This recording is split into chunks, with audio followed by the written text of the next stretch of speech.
once again, a great privilege to have Deviant on. If you haven't seen Deviant present before, you're in for a treat.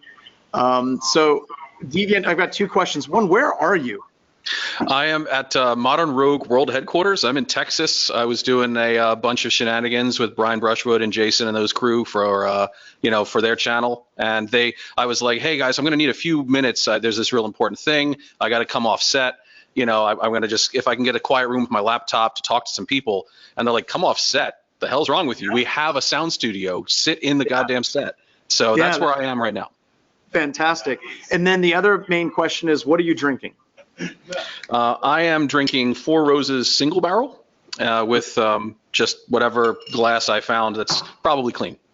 All right, most likely clean. Clean now. But it's good enough now. All right, well, take it away, sir. Thank you so much for coming and hanging out with us. I'll go on mute and let you do your thing. Thank you. So yeah, I've been catching mostly tweets about today. I've been doing a lot of other work and filming with other people today, so I haven't seen the stream, but we're archiving it. I understand. I'm really looking forward to that because I know this is a really important topic. And what I wanted to bring into this is a question that I know Jay may have touched on and other people. Ever since the news has hit, it's been this double-sided, oh my God kind of moment. One, and the primary focus, which I'm very confident other speakers have already covered, the main oh my God is Iowa didn't do good by coal fire because those guys really got put in a political jam after doing all of their due diligence. But the other side of that due diligence is this has been a moment. It's sort of like right after you almost do something stupid on a bike and you're like looking at your buddies, you're like, did I almost die? And a lot of us are sort of reflecting on previous jobs and previous clients. And this has served as an example of, yeah, due diligence matters every time. And what we convey to the client isn't just an end product, but it is a service. It is a service that involves, as my presentation says, a lot of emotional work. There's a lot of things that make people uneasy after a campaign is concluded. There's a lot of chance that whether or not the client has a lot of buy-in will really depend on whether they feel like you were doing things ethically, like you were taking care of them, that you really had their goodwill at heart and in mind. And that applies especially to many of us who have been presenting today who do physical work. The idea of, I popped your server and I got all of your company data, people understand that that's a oh crap kind of moment, but it doesn't seem as visceral to a lot of people when it's, you were where? You were in my building. You were in my office, not just my office, but you were in my office. Why is your business card in my desk? If that's not approached with care, the idea of breaking into a building can really scare people. And even though obviously we're all professionals and we're all doing it for the greater good, it's not just about being in the right on paper. Sometimes it's about, do you really convey to people what's about to happen? Here's a video of me, at a utility company. This is a water pumping station, and I'm just doing a simple latch slip attack against their door, right? The idea of showing people in critical infrastructure sites, yeah, your doors aren't that great, and I can bounce right inside of them. And like, there I am, the door is right open. Like, I don't belong in here. Nobody should be able to just get in here with a $5 hook. That's not the best part of the job though. And we always, again, I want people to keep in mind, our jobs are fun when we get to do this, but our jobs are especially great when we get to do this. When we walk around with the site administrators, we walk around with the client after we do the scary stuff.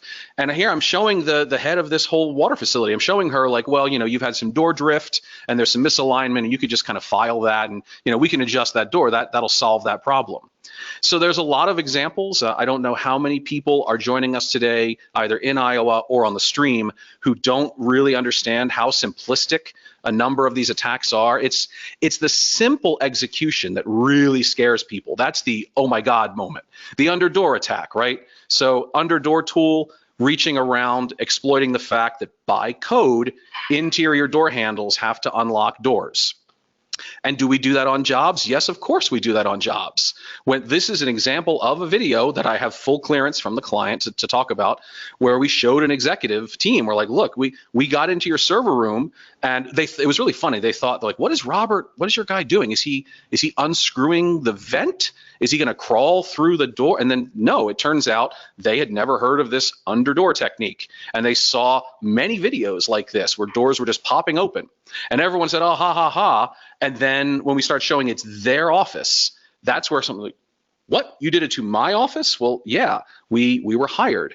But if someone has that pucker moment, is that okay? Did we really prepare them emotionally?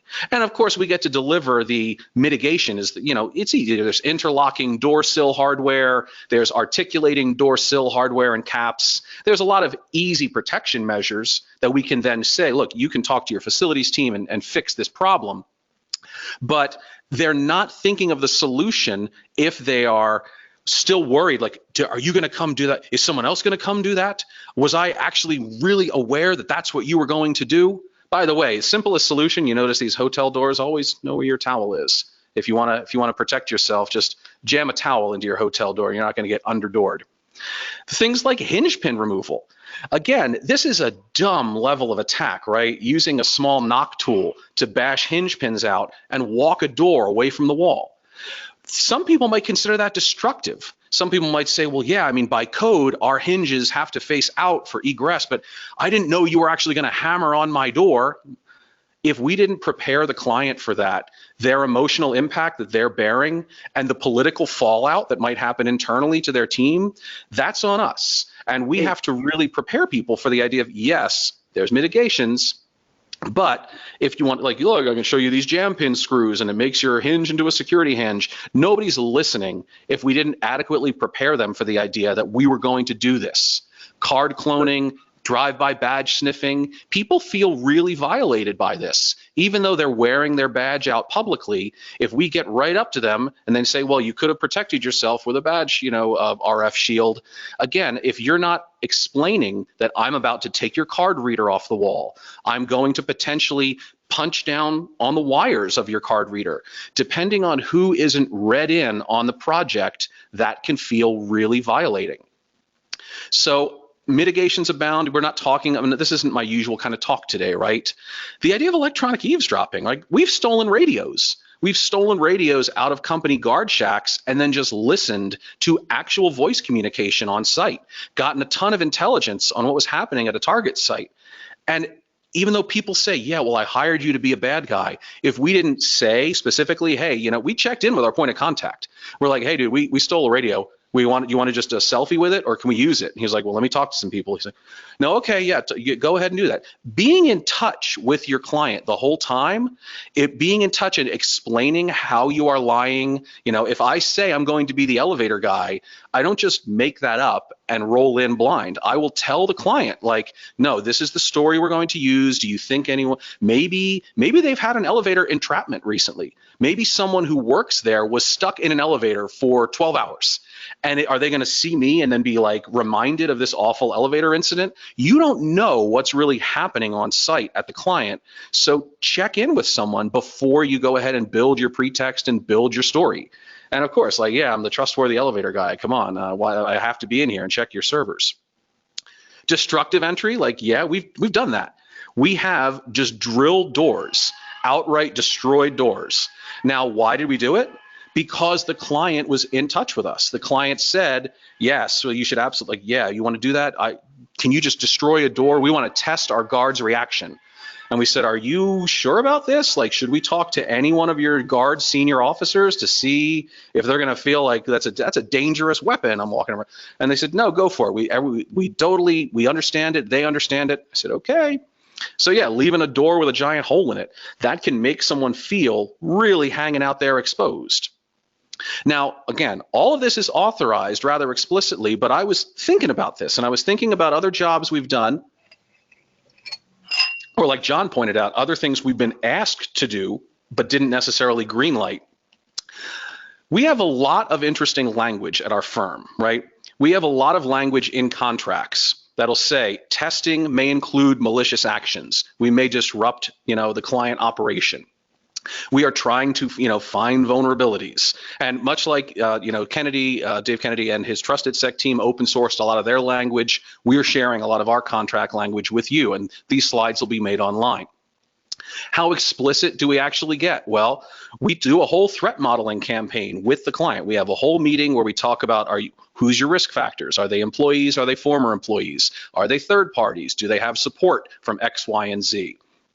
We talk about that, yes, even though we'll use best practices and precautions, we may damage things. Things may become permanently damaged, right? Like servers, network equipment, elevators, HVAC systems, you name it. And you will indemnify us. You're not going to sue us afterwards. I really like the use of Trusted Sec's language where they say, not only will you hold us harmless, but you will defend us in court if anybody tries to arrest us. That is some solid language, and I really might incorporate that into our things.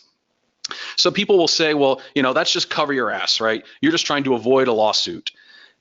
It's not just that, though. It's not just avoiding a lawsuit, right? My parents ran a dental practice for decades of their lives, right? Start to finish, it's all I remember. And there was always this poster in the little kids. They had a main waiting room. My dad had a little kids waiting room with like Highlights magazine and Fisher-Price toys. And there was a poster in there. And I'll always remember it. It was this smiling cherubic kid. And it said, "Oh, wow, thank you, Mr. Dentist. That wasn't as painful as I thought it would be." You always want your client or your contact or anyone you're helping to come away with that feeling. Oh, that wasn't so bad. Right here in Texas, right? We were doing, we did some bionic implants. We did some implants, and Cooper, who's over here smiling at me, he put some people under the needle. And it's always great to see him prep them and say, look, this is what's going to happen. He explains it. And time again, because he's a professional, should I be swearing? He's a professional. They come away saying, oh, that wasn't nearly as bad as I thought it would be. And that's what you want. So I want to give you some examples of things that you don't always think about, but here's some cases, right? And you're doing a physical pen test, because that's my bread and butter. And you're talking about exclusively client controlled spaces. No ambiguity there, right? Like it's the client's office. No potential concerns there, right? Or not. What about an employee's desk? What about the actual desk, or what about a locker? Is there something of value in there? Is there something like, here we are stealing badges? Is that individual employee going to be made to feel violated? How you go about it, and even how you deliver that news, whether or not how many people take the proof of concept photos? How many of us take the like, ha selfie versus the professional, there's a badge selfie? That's like, if someone reads that report and sees that you were like laughing at how easily you got into their desk or their office, that's going to have an impact. What about things where there's legal implications that your point of contact might not even know? ERAD, great example. Data centers, we do them all the time. Data eradication has legal ramifications. There are legal protocols for dead disks going to ERAD. If you get into that room and you are not one of the controlled persons on the list, the authorized persons, they can have legal breathing down their neck. The same thing would be like if you got into certain executive offices or special purpose offices, HR, if you're doing a medical records, room because you're in a hospital, your point of contact might just say, yeah, I'll sign it, do the thing, you're awesome. They might not even know those spaces that are actually going to bring down legal fire if you went in there. Credit card processing. If there are certain machines in a certain cage that do nothing but payment processing, we have talked to our clients. We're like, so how, you have paid users. Where do you do that data? Is that some other service? Like, no, we have the financial machines. I'm like, all right, are they in a different data hall? Because we don't want to go in that data hall. We can show proof of concept on all the same locks without going, because you're going to have a whole compliance issue if we set foot in there. And they went, oh, I never thought of that. You have to think about these things. What about shared spaces? If it's a multi-tenant building, right? Maybe there are vestibules in the ground floor. Maybe there are lobbies. The idea of just going through them, how you conduct yourself. If you are lying about who you are, but because it's a shared lobby, right? Maybe you're lying to a third party, like a security guard. Maybe you're lying to other companies' employees. Maybe you're in a stairwell. Maybe there are elevator systems. Oh my gosh, doing something to the elevator can cause not emotional impact, it can cause frustrating impact. If I take an elevator offline and screw it up, That's going to impact more than just my client. So the idea of which spaces are which, you might even think about, this is crazy to talk about, but again, John encountered this with the casino story. The idea of other clients, not like your client, but other clients of the building, other tenants, other people's offices.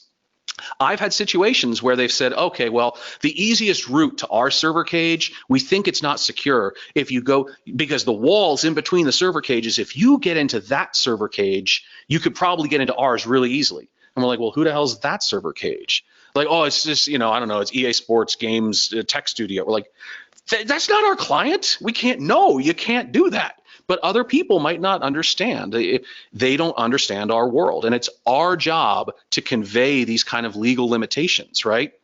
What about a drop ceiling? I have been on jobs. Some of you in the audience know jobs that we have done together as partner firms where we've gone through drop ceilings. What if that drop ceiling takes you through a shared space and beneath you is in fact a completely other firm?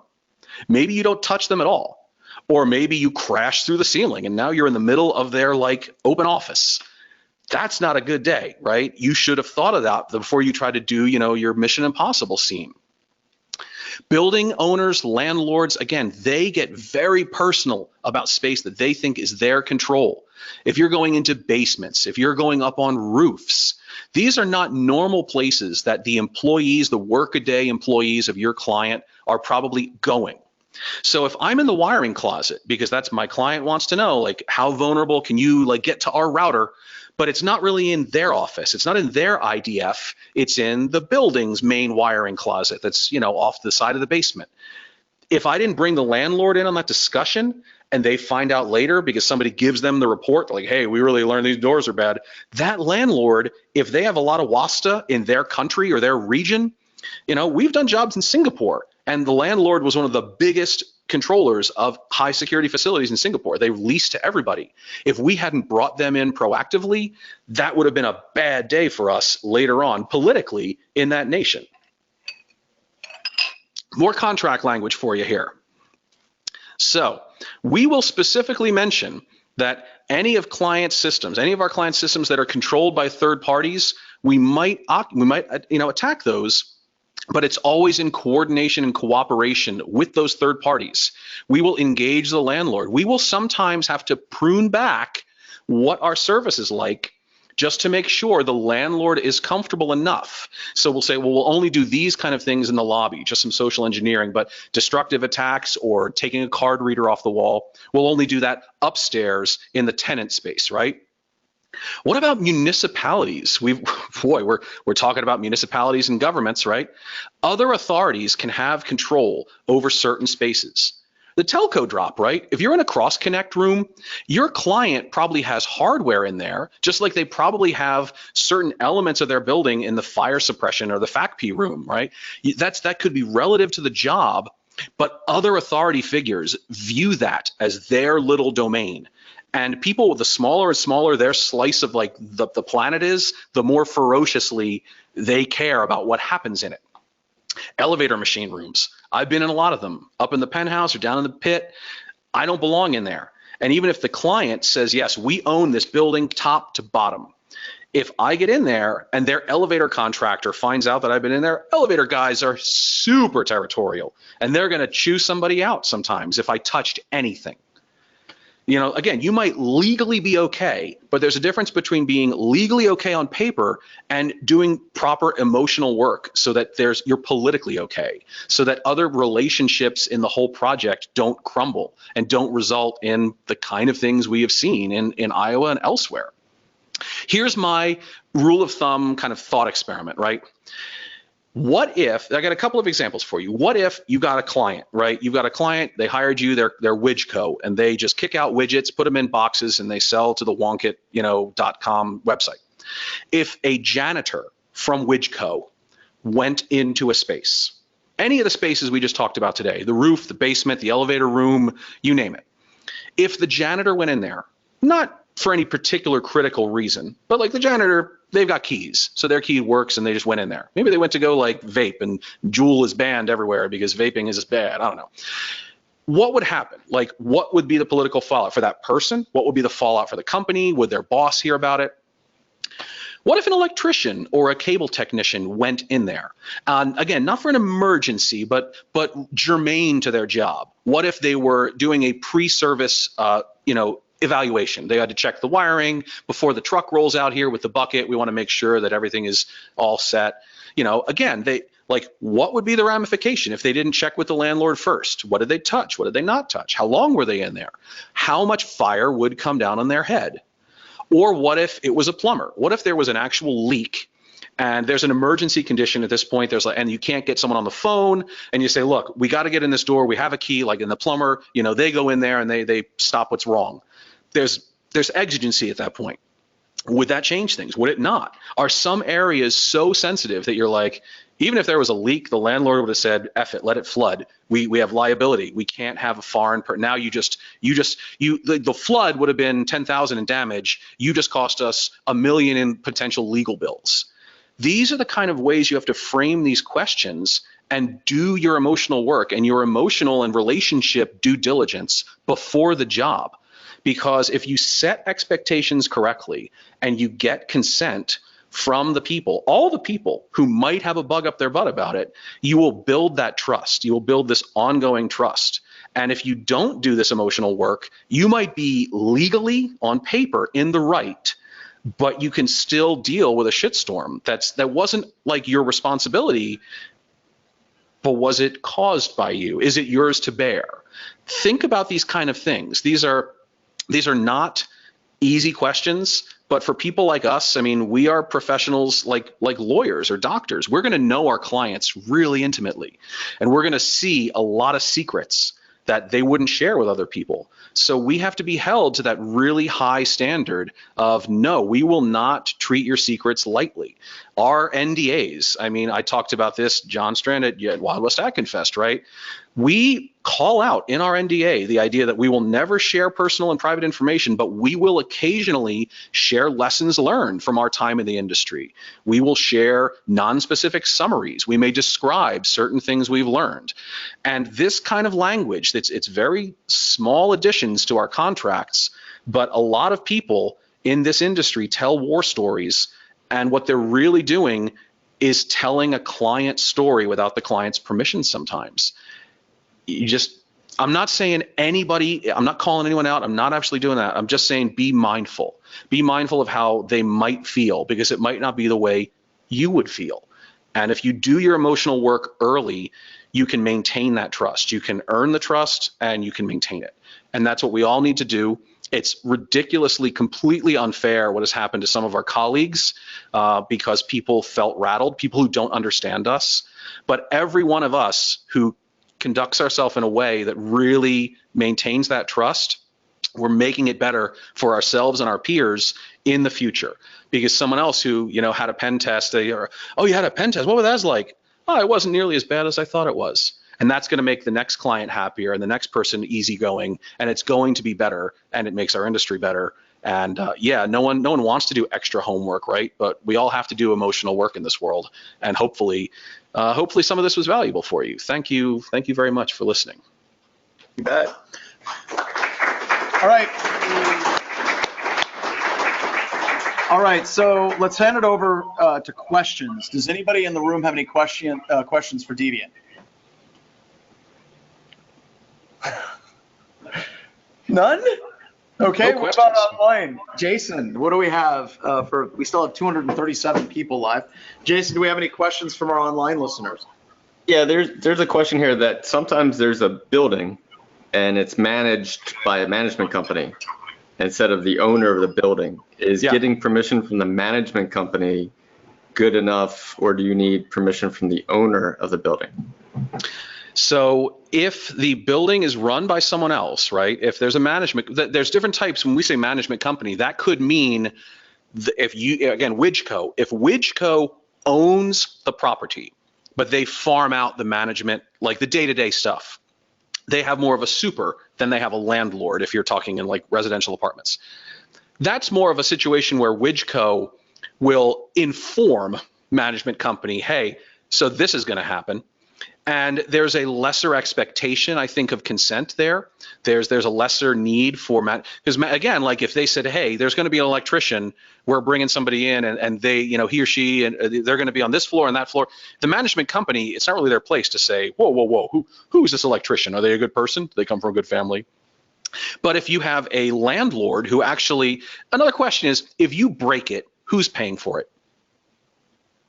Oh, that's a good point. That's your first barometer of a question.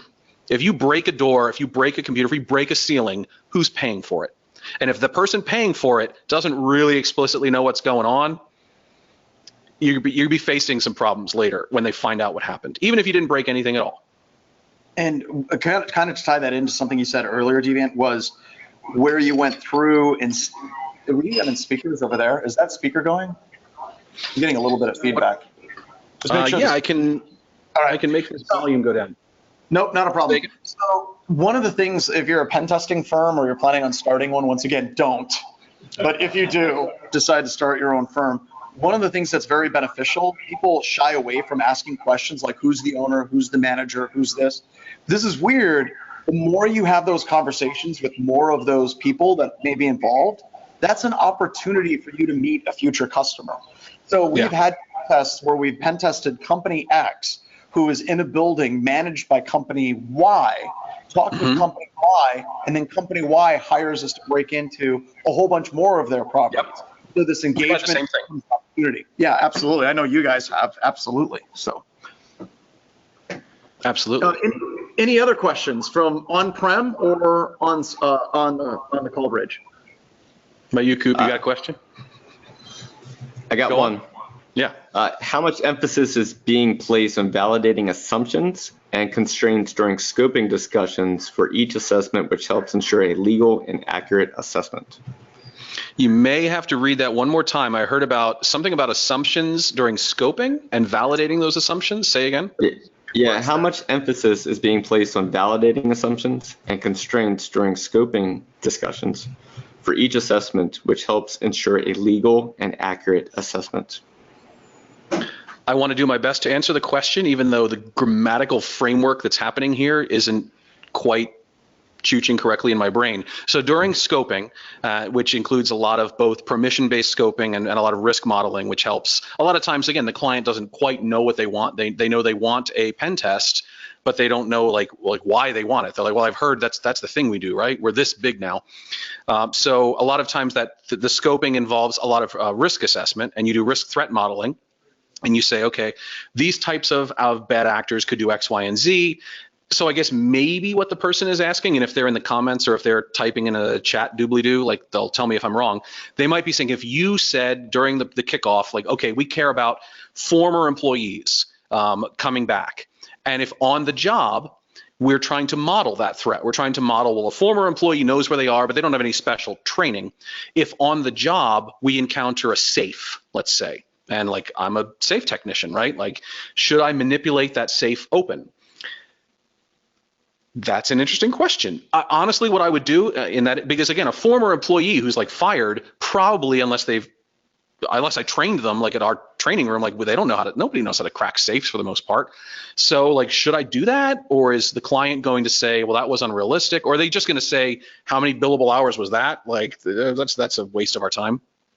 So what I would probably do is, again, much like we've heard, how many stories have we heard where someone, like the authorization letter, those point of contacts, like don't even pick up the phone? That's insane to me. That's awful, and that's very bad of clients to just be in the wind.